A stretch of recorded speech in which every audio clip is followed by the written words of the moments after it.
Well, I have a question. Except if you're from Russia. Communist. Yeah, go ahead. All right. I recently bought this beautiful art book of Uncharted 4, and there was a guy who did concept art for the characters, and I really, really liked his style. I'm going to link it in his art station into Skype. Okay. So I have a question about his style and his pipeline. What do you think is his like pipeline? He first draws line art and then colors it, or what do you think is his approach? Where did you Skype it? I sent it to our chat. I'm looking at it right now. Yeah.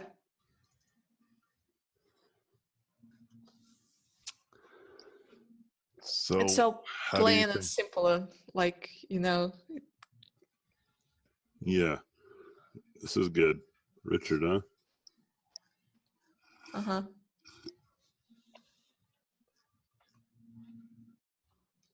Looks like he used to do comic books. I think he just does lines.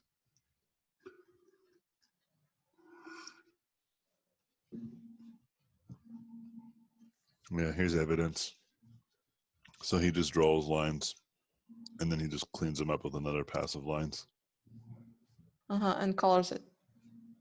Yeah, and then these are just probably just painted. Yeah, he probably paints underneath it, and then once it starts to refine, he'll start to clean it up.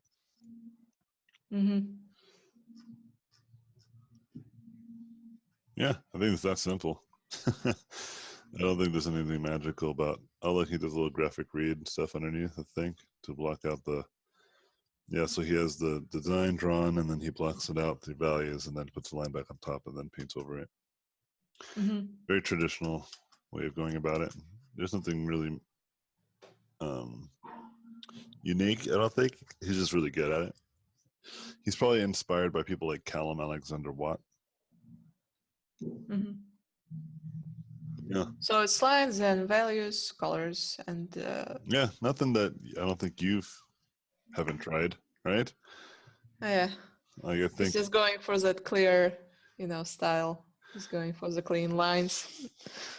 Yeah, and to your defense of like lines, one of the things that I will say is that although I'm making you do painting and all that kind of stuff, I'm actually not saying that is the only way to go about it either, right? If you feel more comfortable with lines, you actually should focus and perfect that over time. The point of kind of making you do it specifically is to teach you how to improve upon anything that you want to improve upon. All right. Well, the thing is, I've always thought about myself as a, color artist. I love to paint with color, and I usually start painting just with it. So I'm not used to line art either. So it's funny thing for me. I see. Just works for me when I'm working on thumbnails, like. Yeah. Why. Yeah, I think, and I think that's again because you're doing something based off of a weakness, not because of interest. Yeah. Right, and that was kind of the point I think we were talking about last class that I want you to avoid. I don't want you to paint as a product of a weakness, right? Like I have students sometimes who would turn in stylized work, and I wouldn't say anything about it as, all right, that's cool. But then as they would do stylized work, they would say, I don't really want to do stylized work.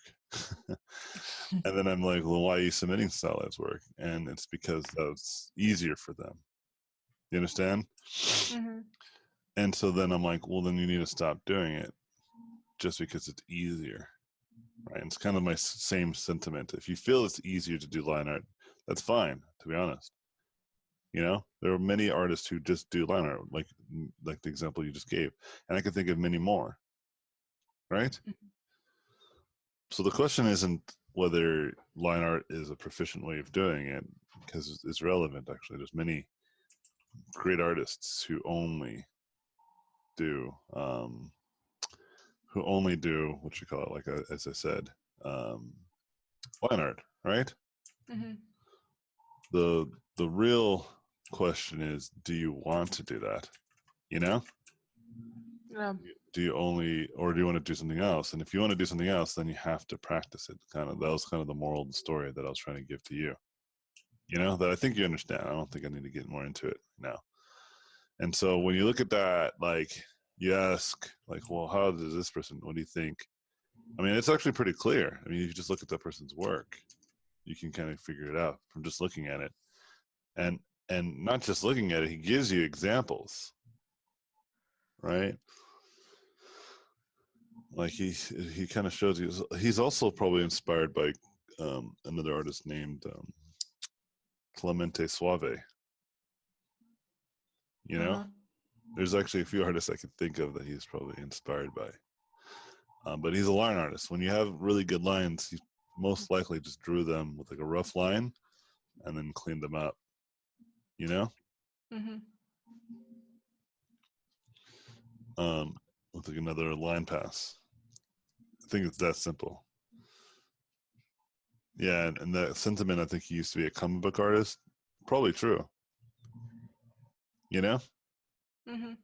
Yeah. This looks I very. just wanted to make sure. Yeah, I mean, there's only really a few ways people can paint that I know of. Okay? And I'll explain what those are. So one of them, actually, that's kind of a cool little line there. One of them is if you either start with line art, you know, you start with line art, and then you go to some sort of better line art, and then you just refine, and then you paint underneath your lines, right? Or paint on top of your lines. It's your preference at that point. Okay. Just like this guy. Yeah, just like that guy. Yeah. And then there are people who are like me who may do like I do sometimes very superficial line work. Like it's not really line art. It's just I'm basically capturing the larger shape first, and just using lines just makes it like really thick lines. Because what thick lines can do for me is they can just be the beginning of me blending. You know? And so that makes sense, right? And so, or just blocking it out altogether. So I kind of do a combination. Depends on where I am at with my painting. Okay. Or what I'm trying to paint. Okay. And then on top of that will just be any combination of the two, right? Of like whether they paint it or line art, or they do line art or paint it, or like there's all sorts of different ways people can do it. And then there's one final way actually, which is just abstraction. So they'll just have some sort of abstract, like abstract start with like maybe using something like alchemy or just a bunch of kit bashing of like shapes and designs, and then going from there. So that's another alternative. But I think the most recognizable ones are the ones I mentioned earlier. But there really isn't anything other than that. So there's no reason to get too caught up with all the different processes as much. All that matters is that you find some way of painting or drawing or creating that you like and sticking with it. So there is like, using 3D and using 2D with 3D and all that fun stuff, right? So using 3D, all that does is basically like blocking in shapes again, but you're blocking in shapes with form, And so then if you go into 3D thinking that 3D is going to give you any kind of design solution, you're sorely mistaken. But if you go into 3D thinking as a tool to get you started really effectively, then you're good. But it's only to get you started, right? Especially if you're only doing it for 2D reasons. But as soon as you start to think of 3D as some sort of magical, like a win button concept art, you'll be disappointed really quickly when you can't make anything good. You know? And so, like, every tool has its purpose and value, and if you can understand their purposes and value, you can use them effectively. Make sense? Yeah.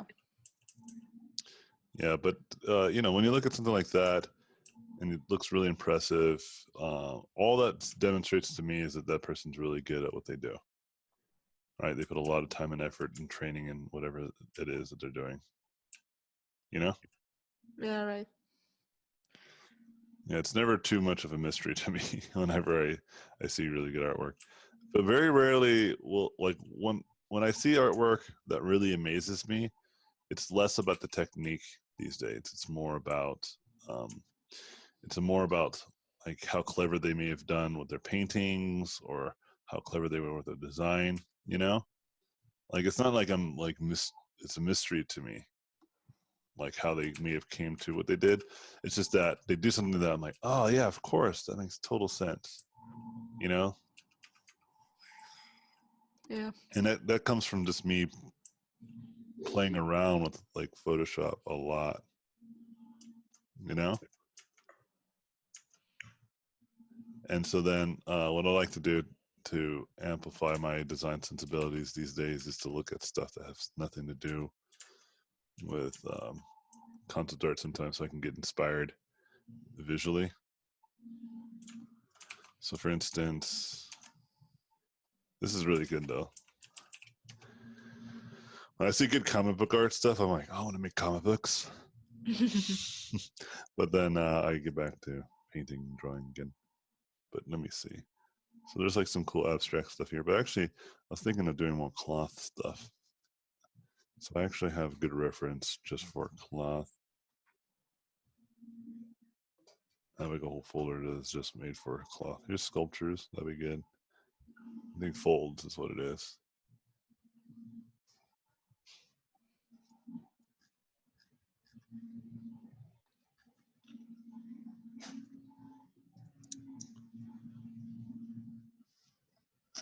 So I want like cloth like this, like super frail.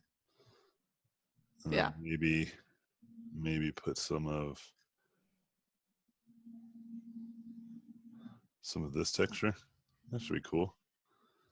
So combination of these two. I'll start with this one.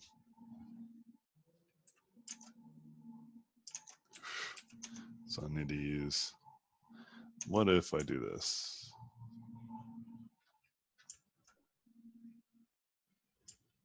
But see, I don't really look at other artwork as a tool to paint too often. I use other artwork to just see like, oh, that's clever, or inspiration. Like it make me think differently about designs and stuff. You know. But just to be fair, like I've been doing this for quite longer, so this type of stuff has becomes a little bit easier for me to distract myself or to detach myself from like technical stuff more. Not to say that it never happens where I'll see someone's artwork that like does technically challenge what I thought was possible.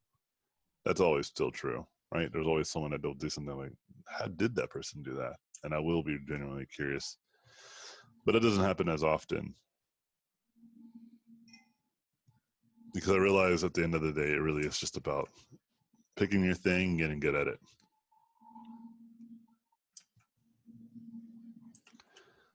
Yeah, does it help? Yeah, sure. All right, cool. Thank you. You mentioned rates.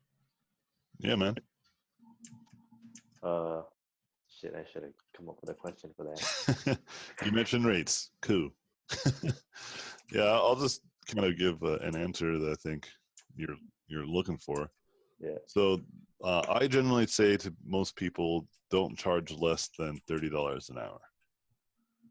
Okay, and I generally suggest that people charge hourly. And the way you work around it is just always do the math. So let's say somebody says to you that they say, "How much are you, what's your rate?" And you say to them, $30 an hour or whatever, right? And they say to you, "Okay, great. So how much is that? Like how many hours are you going to work on this project?" And you just tell them, you know, and then everyone understands. It's the safest and most genuine way of going about it. All right, you understand that? Cool. Now, what if they come at you and they say something like, "Well, we only have a flat rate." They don't ask you the rate that you were willing to tell them, but they just straight up tell you like, "We only have $500." Well, let's just use a more rounder number. We only have $300 to pay you for this project, whatever the project may be. Okay. And what would you say? Just like, oh, then I'll give you this many hours of work for that much money? Absolutely. Then you basically tell them it's 10 hours of work, right? Because Okay. if you're $30 an hour, then you just say it's about a day's worth of work. Okay, sweet. All right. Or you can just say 2 days worth of work and just do half and half, like 5 days here or 5 hours here and 5 hours the next day, right? Which makes more sense to do.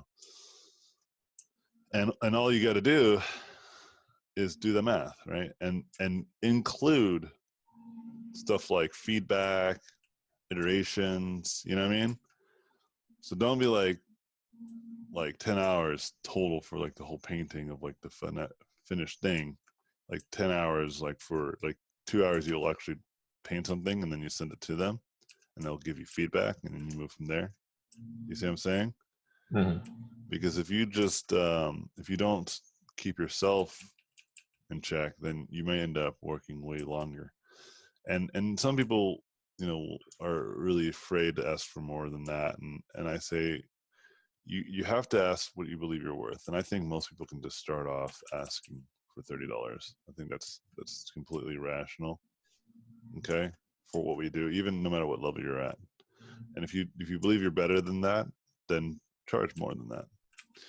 To give you some perspective, I charge about $500 a day, and I usually only spend 3 to 4 hours a day working. Okay, so it's roughly around $100 to $125 an hour, right? And so, and I do it in a day. I'm pretty quick, so I do get it done in that day. But it allows me, because I charge daily, it allows me to work on other stuff like learn programming, hang out with my family, do stuff for the club. You know what I mean? Teach. But that's kind of the point I'm trying to make towards you, right? Is that you know what you're worth and then charge what you're worth. Make sense? And so I'm getting to the point where I need to probably charge more because I'm painting very quickly, and approval is almost instant these days. Okay, and it's not because I'm this pro badass. I mean, I'm good, right? And I'm professional, but like what it is that these people hire me for the job and they know exactly what they're getting. You understand? Like they know what they're expecting because of what they saw in my portfolio, right? And they usually just say, "Do that, but for us." And then I do that, and they're like, "All right, great," and then they move on. And so I built my model based off of the idea of I was always going to get feedback. You know what I mean? So I might have to say charge like it's going to cost like $1,000 a project instead of $500 an hour. Do you understand? But that's just me now. I wouldn't suggest that for you guys. I'd say daily is reasonable, right?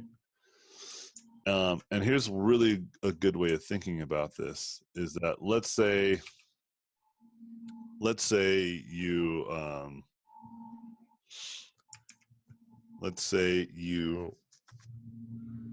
you say it's gonna they tell you $300 and you spend 10 hours on that, you're gonna get paid the $30 an hour that you were looking to make. So it's a good situation. Days worth of work, you get paid what you wanted, right? But let's say it takes you a week, and each week or each day of that week. So, bro, hey. took like 8 to 10 hours, right? So then, and let's say you worked 6 to 7 hours or 6 to 7 days on this, right? Consecutively. So then you're reaching like 50 hours, right? So then you're only getting paid $6 an hour. Do you see the point I'm making? Do you get what I'm saying? Like if you said you're going to work on this project for $300 and you work like a whole 40 to 50 hour work week, you know, you've actually got ripped off. Yeah, below minimum wage. Yeah. Because if it was about money, then just go work at McDonald's. Absolutely. Right? You don't need to submit a portfolio there, don't you? I mean, not to undermine the workforce that works there, but I mean, we all understand that that job is not a very complicated job. It's a very easy job to get, you know? Yes. In fact, I've talked about this before whenever I mentioned politics. This is why I'm against increasing the minimum wage, right? I actually don't think, like, I actually understand the conservative point of view. It makes a lot of sense. Like, why should an employer pay you more for a job that is very easy to do, right? Like, why should I pay you more money if I can just hire somebody else to pay them less, you know? It just makes sense. It makes absolute sense. I mean, it sucks for those people who don't make a lot of money, but it makes perfect sense. And this is why I'm a big fan of base income instead, where everybody gets money. If you make a certain amount of money, you know, if you don't make a lot of money, you know? And getting back to kind of the rate stuff, this is the same point I'm trying to make, is that if you let people pay you less, they will pay you less. You understand me? But unlike, you know, working at McDonald's, you know, or any like, you know, minimum wage job that doesn't require much skill, you know, or training, being an artist is the skill and training. You understand? Like, you are a skilled person. Does this make sense to you? Mm-hmm. Because if you weren't, then why would that person reach out to you in the first place? Do you understand? Like, why wouldn't they have just done it themselves? You get it? Like, a manager at a fast food chain could flip the burgers, change out the fries, take someone's order. And someone off the street who has no training, like me, for instance, give me like a week or two, I'm sure I can do all of those things, you know?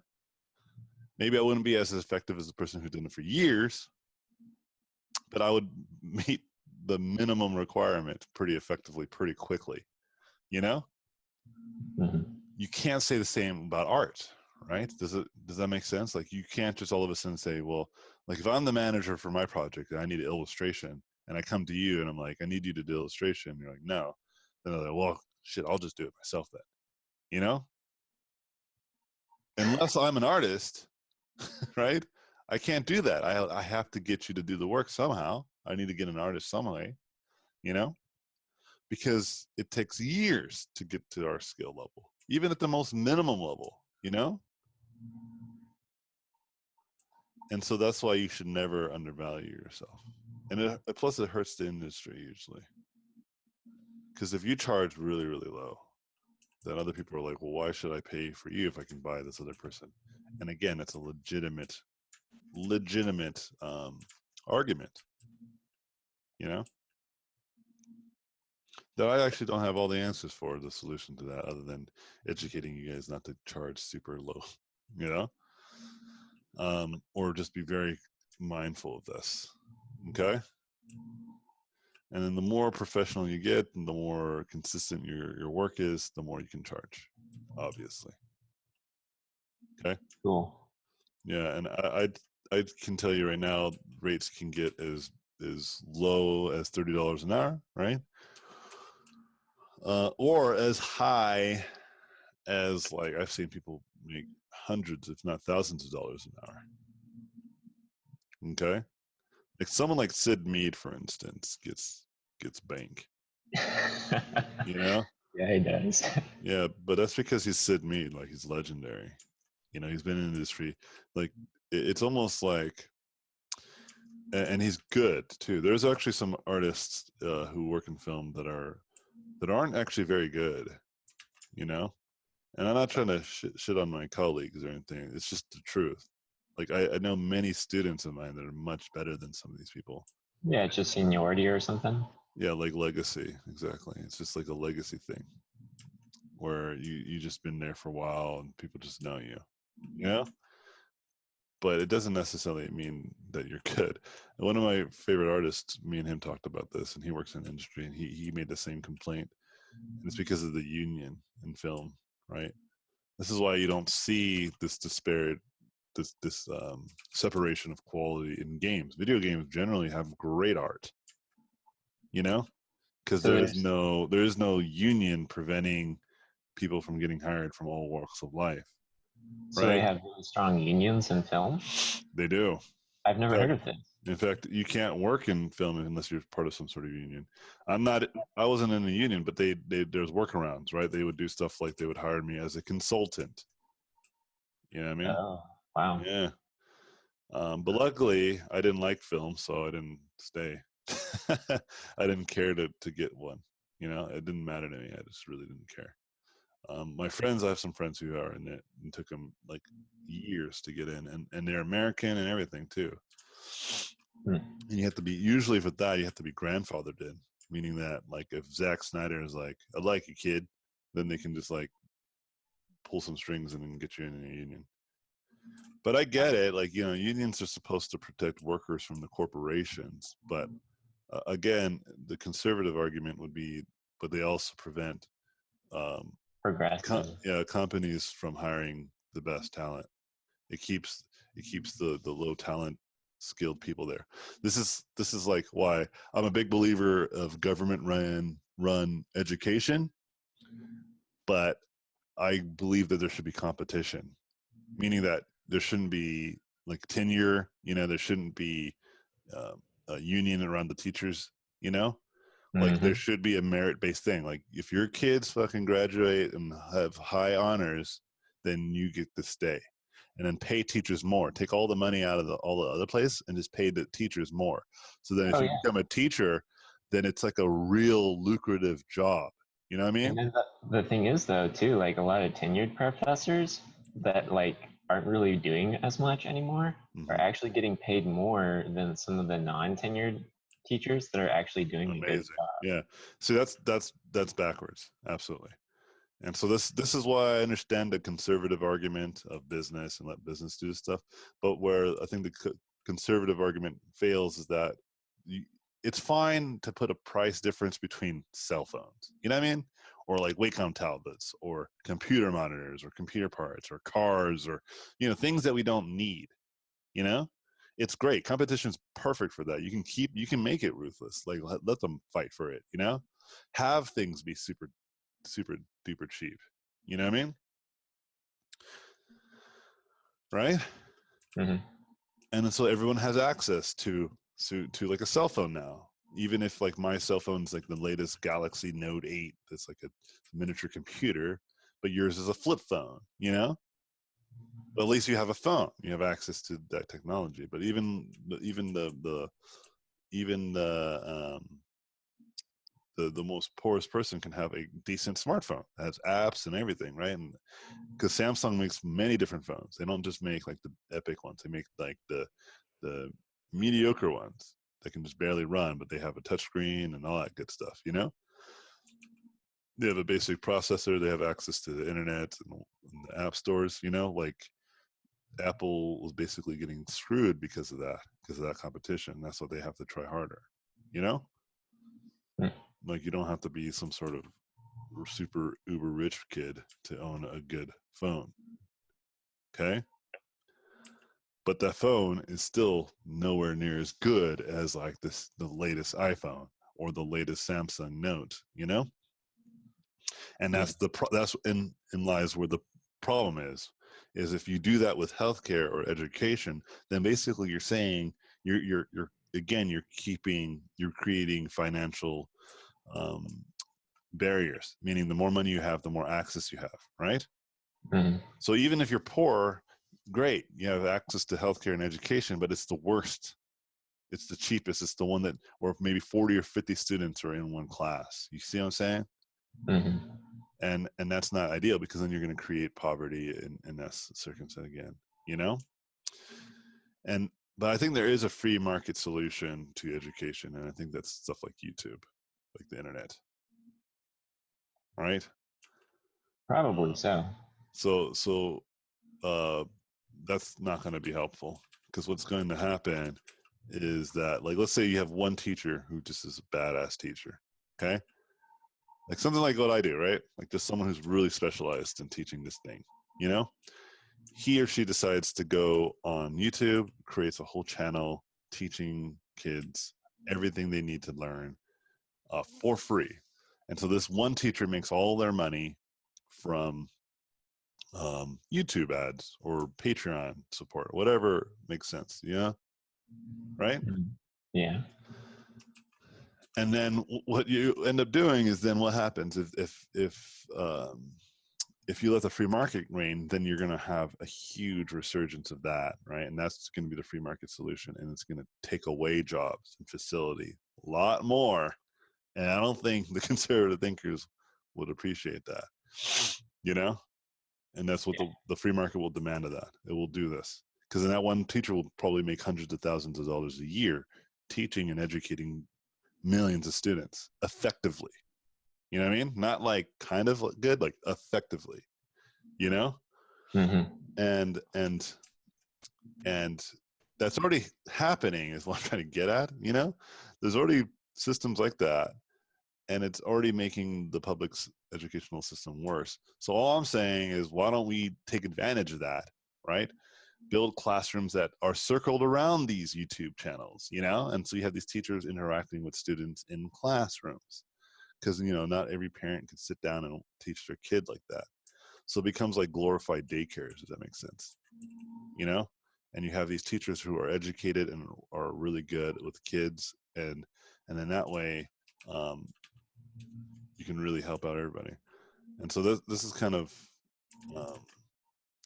my point with that, right?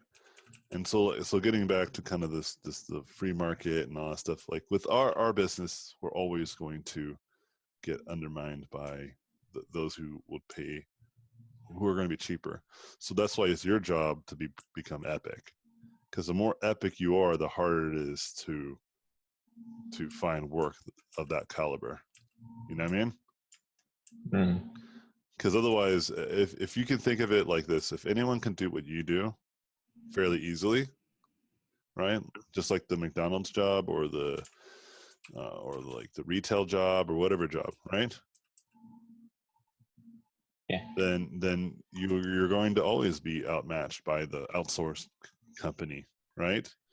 Where they have a bunch of, like, you know, Chinese artists who can just do the same thing you can do, but faster and more effective, right? Mm-hmm. Or you can be like the artist that stands out, has a voice of their own, and is very, very unique, very good, etc. You know? Yeah. All right. So that's my way of answering your rates question. I think that's one of the things that I was talking about, right? Mm-hmm. All right, cool. So, like, say I want to work for a company like Bungie or something, because I really like their games, but my artwork is nowhere close to being what they want. Uh-huh. I guess does it make sense almost just to make your own work almost in a way, and just, I don't know, maybe find some other people and just be like, hey, let's make something together, since we're not going to get a job tomorrow. Yes. Like, I'm not entirely sure what your question is, Um, but I will say this. basically to like ways of finding, I don't know, more work. Well, okay. So I guess this is the root of like my issue is like, say somebody in the industry, right? Like they Uh-huh. spend like their whole day working on projects, and then they can go home and then they can work even more on their own personal stuff, Uh-huh. right? But I, for instance, have a full-time job doing something else, Uh-huh. and so I only get to work on my stuff at night. Is there like, I don't know, a way to kind of like, I guess freelance, but is there a way to kind of push yourself into the industry so that you can have those hours? I don't know. Other than just like working less at my job, which I might do eventually. Yeah, so Uh, the problem with your question is you're just not facing reality. That's all. So I'll do it for you. okay. Let's say you own a company, Yeah. okay? And there's two artists that submit work to you Mm-hmm. in their portfolios. Okay? One artist works all the time, has nothing to do with art. It just works, and has all these different challenges in their life. Okay? Mm-hmm. The other person is does nothing. They have nothing on their list. All they do is work on their portfolio. That's it. Art is their life. Okay? Yeah. So let's say these two people submit work to you, and again, you're the owner of the company. All right? Uh-huh. And the red star represents quality work that we're looking for. So who do you hire? Person A or person B? Person B. Okay. Now let's switch it up. What if the same scenario, except this time person A has the quality work? Who do we hire? Person A. Okay, so what does that mean? That means all the stuff that it's like all those things that are outside of their work is irrelevant. You get what I'm saying? That. So I Yeah. understand your sentiment, right? Like you're like, but like, look, these guys are like constantly working and they're like really ahead of the curve and all that stuff, right? And I have Yeah. to work my job and like, what do I do? And my answer to you is how's looking at someone else's circumstances relevant to your own? Like, why is that relevant? It isn't. It's irrelevant. You get what I'm saying? Because looking at someone else's advantages does nothing for you other than distract you or discourage you. It's actually detrimental. It's counterproductive. Because at the end of the day, no one gives a fuck whether you had the best circumstances or the worst circumstances. All they care is that you have good work. Do you understand? So if Yes. you have a full-time job and all that stuff, then you're gonna have to figure it out. And I'll tell you right now that you wouldn't be the first person that had a full-time job and other responsibilities, and it was a little bit more challenging for you. You understand? Mm-hmm. You wouldn't be the first person in those circumstances that also those same people achieved their goals. Okay. And I think you understand that. I think you're not in this. I don't think you're naive, that naive to believe that you can't get out of this, right? Yeah. But you have There's a to, way. yeah. But you have to also understand what I'm trying to say to you, which is what you were suggesting is irrelevant. It's a distraction. Okay. Like, who cares if like a guy who works at Bungie and does all like works all day at a professional level and has to practice he can practice at home or she can practice at home, right? Like, what are you doing? You understand? Like it's not as simple as like that person's always going to be hired above you because that person's probably already working. Okay. In fact, you might end up working with that person someday if you get good enough. And then it'll become much more clear to you how irrelevant that was to think this way. Like, let me tell you a good story to kind of Okay. put things into more perspective. Okay. Cool. So I went to Noman Workshop one time and I met one of my favorite artists, Paul Richards, right? Okay. And he was one of my idols. He still is. And I saw his talk. It was great. I learned a lot, et cetera, et cetera. I went up to him. I asked him for a signature from one of his books he was selling, and it was great. Okay. Fast forward 2 years later. Okay. I found out that Paul Richards wants to, or he's moving to California. He's moving to Irvine, where I live. So I reached out to him and said, hey, you want to come to our sketch groups? At the time, I was hosting sketch groups. And he said, Yeah. yeah, of course. So he came and he hung out for quite a while, for many weeks. And then one day I came up to him and I said, hey, you know, do you remember me? And he was like, huh, what do you mean? And I was like, no, you remember me at the No One Workshop? I was like the No One Workshop you did like a few years ago. And he was like, no, but I would have. Like, your stuff's amazing, you know? I was like, no, it's good now, but it was much worse then. You know? Because this is about 2, maybe 3 years ago, right? Yeah. And now I'm working at Sony, so I'm actually an artist. I'm actually dope, you know? Not as good as I am today, but you get my point, right? Yeah. And he was just like, I would have remembered. And I was like, no, you signed the book and everything. You put my name in it and all that jazz, right? And he was like, no, there was no way. He was like, you're such a very specific kind of person. I would have remembered you, even just based off your personality. It's like, you must be lying, dude. I was like, nah. I was like, I have the book. I'll bring it in tomorrow and I'll show it to you and everything, right?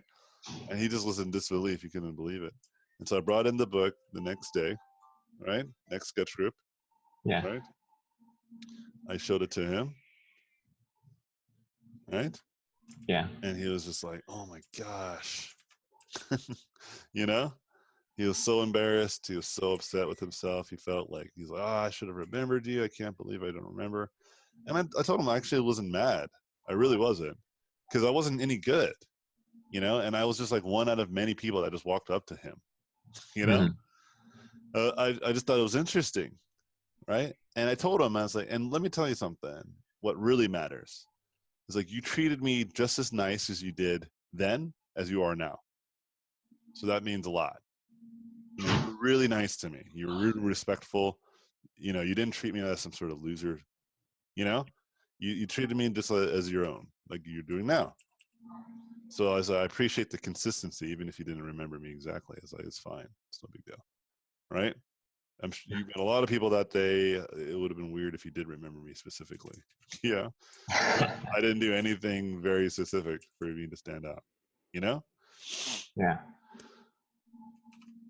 And now, like, when he admires me, he actually messages me and asks me questions from time to time about art. Do you see my point? Like, if I would have thought the same way, like, I will never catch up. How can I ever, like, how is this, like, what do I do in my circumstances? You know? I would have been completely distracted by that. I would have been more discouraged more often, I'm sure of it. But I wasn't. I didn't ever think that way. I always thought, I'll get there. I'll figure it out. Because how did they get there? It wasn't like their circumstances were different, right? It wasn't like there were no good artists and then all these artists got good all together. You know what I mean? There's always going to be an artist that was better than those artists. You understand? That had better circumstances or advantages or even disadvantages that made them even stronger. Who knows? It's irrelevant is all I'm trying to get at. You understand? Yes. And Okay. yeah, and another story I want to tell you is a story that will show you, because one of my best friends had really hard. He had a baby right out of high school, so he had to get a job. So he worked at CarMax, which is he was basically a car salesman. Right, he was a full-time student and a full-time employee at CarMax. Okay, so he did all that, right? So he could pay the bills, so his family wouldn't live in the street. You know what I mean? Yeah.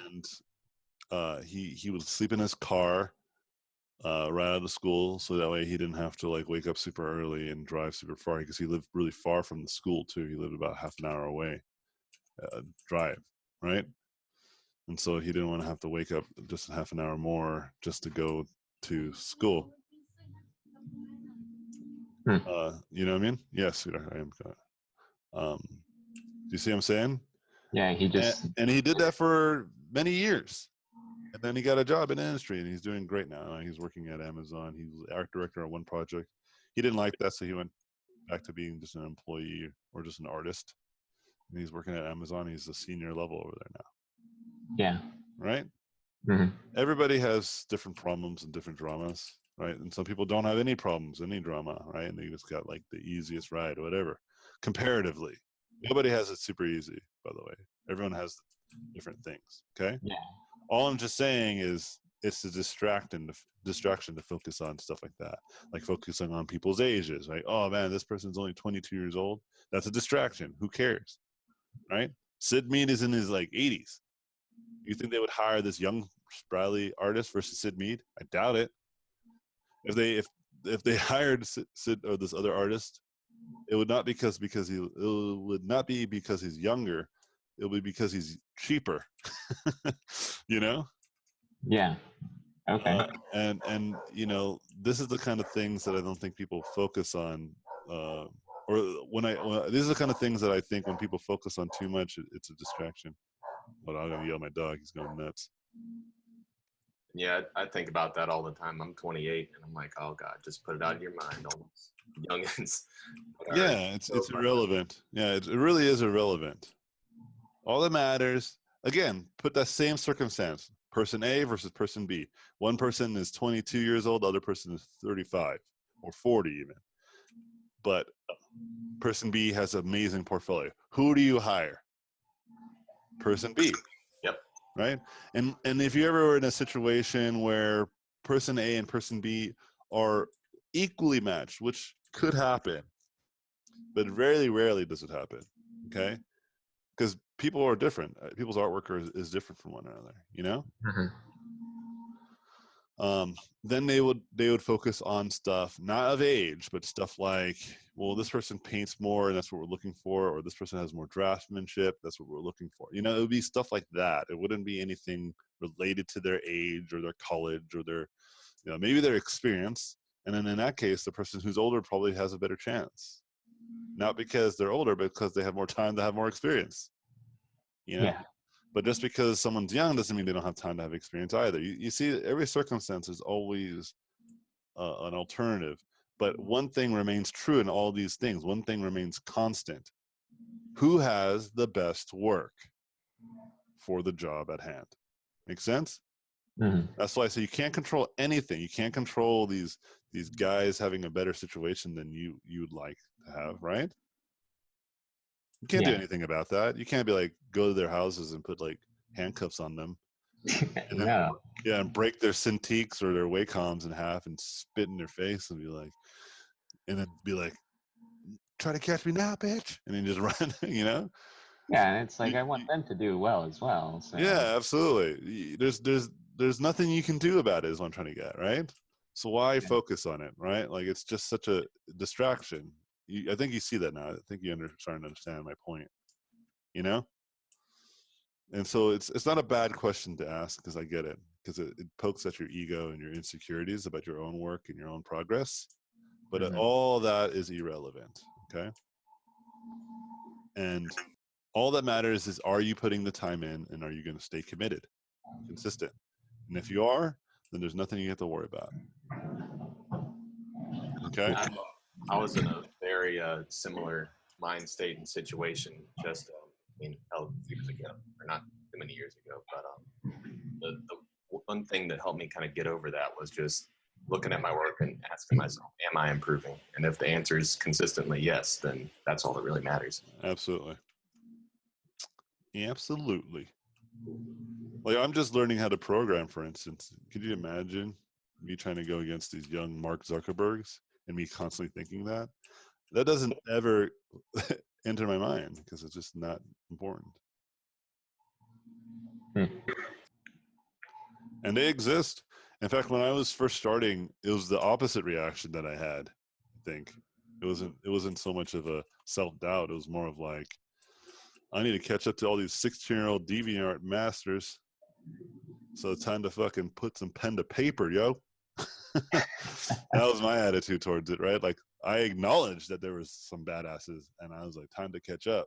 You know? Yeah. I wasn't because I knew that they weren't going to slow down. It's just not how it works. It's not how you make winners, you know? Mm. That's how winning is done. From Rocky, I think that's from Rocky. I'm curious, how old were you when you got started down this path, Anthony? 23. Okay, cool. See, so I wasn't a young, spry dude. Even my attitude was more along the lines of fake it till I make it, because I felt that talent was a real thing, and I didn't think I was a talented artist. So I was like, I'll just pretend to be, and then I'll try to make a career that way. And then I was like, wait a minute, I'm getting good. And a lot of my friends who were younger, all my friends are younger than me, all my art friends from college. I've surpassed most of them, if not all of them. Some of them started catching up now because they're like, how come AJ is getting so badass? So then they started working a little bit harder, you know. But my point is that like I was the weakest of all my friends, and then I became the most recognizable and most notable out of all my friends. Yeah. How long did that take? Years, like at least 3. I remember even like my friend Danny, he was just like, I remember one time he came up to me and he was like, dude, you used to suck. What happened? He was like, you got good. I'm like, what the hell?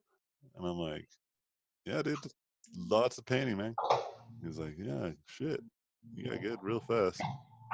All right, it was a good day when he told me that. And I was like, oh, thanks. It was a funny day, but it was a good one. All right, guys. I'll take on one more question and I'm going to roll out.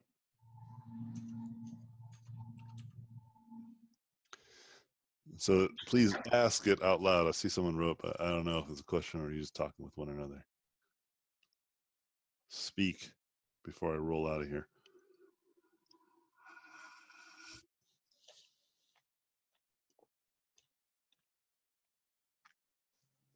Wait, I think the bros, that is a question. How is it working at Blizzard? It was amazing. I loved it. But I realized I work better alone. Not like completely alone. Like I like to work with others, but I'm more proficient if I don't have people around me talking to me all the time.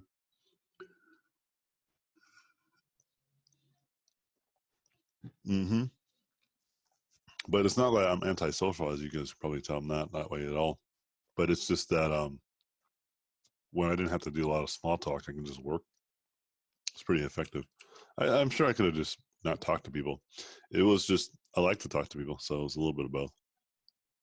Me wanting to talk to people and then also me trying to work. What were the typical turnaround times for getting character design from like initial concept to planning the animations out? Same thing that you guys kind of do in class. It all depends. I would say from start to finish, it could take from either like a week or it can take months. Okay. All right. It all depends. I'll answer that question a little bit more thoroughly next time. Just ask it again. But it's actually really that simple. It's really not that complicated. It all depends on who you're working for. It's really the better question. Anyway, yeah, because some people will be like, cool, good job, and then you're done, right? And other people will be like, move it to the left, great. Move it to the right, great. Move it to the left, great. Move it to the right, and just do that for months. So I've been in design and advertising for a while, so I imagine it's a similar sort of art director feedback loop. yeah. Oh, the bros was gone. That's why he didn't say it. Yeah, it was awesome. But anyway, I'm gonna roll out now, guys. Thanks for all the great questions, y'all. Have a good weekend, and I'll talk to you guys real soon.